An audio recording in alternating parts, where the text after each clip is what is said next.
गुड्डापूर येथे शुक्रवारपासून दानम्मा देवीची यात्रा सुरू होतीये. विविध धार्मिक कार्यक्रमांचे आयोजन करण्यात आले आहे. यावेळी सोलापूर शहर उत्तरचे आमदार विजयकुमार देशमुख, जतचे आमदार गोपीचंद पडळकर यांची प्रमुख उपस्थिती राहणार आहे. महाराष्ट्र व कर्नाटकातील भक्तांचे आराध्य दैवत गुड्डापूर येथील दानम्मा देवीच्या कार्तिक महिन्याची यात्रा 29 नोव्हेंबर ते 2 डिसेंबर पर्यंत भरवली जाणार आहे, अशी माहिती दानम्मा देवी देवस्थान ट्रस्टने दिली. यात्रेनिमित्त 29 नोव्हेंबर रोजी दासोह पूजेचा कार्यक्रम सकाळी 10 वाजता होईल.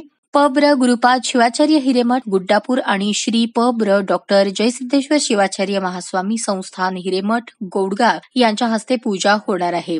30 नोव्हेंबर रोजी कार्तिक अमावस्येनिमित्त रात्री 8 वाजता सर्व सद्भक्तांच्या उपस्थितीत कार्तिक दीपोत्सव कार्यक्रम, त्यानंतर देवीची पालखी उत्सव होईल. श.ब्र. गुरुपाद शिवाचार्य हिरेमठ गुड्डापूर आणि श्री पब्र अभिनव संगन बसव शिवाचार्य महास्वामी संस्थान हिरेमठ मनगुळी आणि बसवलिंग स्वामी ज्ञान योगाश्रम विजयपूर यांच्या हस्ते कार्यक्रम होणार आहे. 1 डिसेंबर रोजी सायंकाळी 5 वाजता सर्व भक्तांच्या उपस्थितीत देवीचा रथोत्सव कार्यक्रम श.ब्र. गुरुपाद शिवाचार्य महास्वामी हिरेमठ गुड्डापूर आणि योगेश्वरी माता सिद्धारूढ मठ बुरहानपूर यांच्या हस्ते होणार आहे. सालाबादप्रमाणे कार्तिक अमावस्येस गुड्डापूर दानम्मा देवीची यात्रा भरते. यात्रेस कर्नाटकातील तसेच महाराष्ट्रातील सीमावर्ती भागातील लाखो भाविक देवीच्या दर्शनासाठी पायी येतात. यात्रेस देवस्थान ट्रस्ट सज्ज आहे. भाविकांना स्वच्छतागृह, पिण्याचे पाणी, अन्नछत्र, दासोह, निवाऱ्याची सोय करण्यात आली आहे.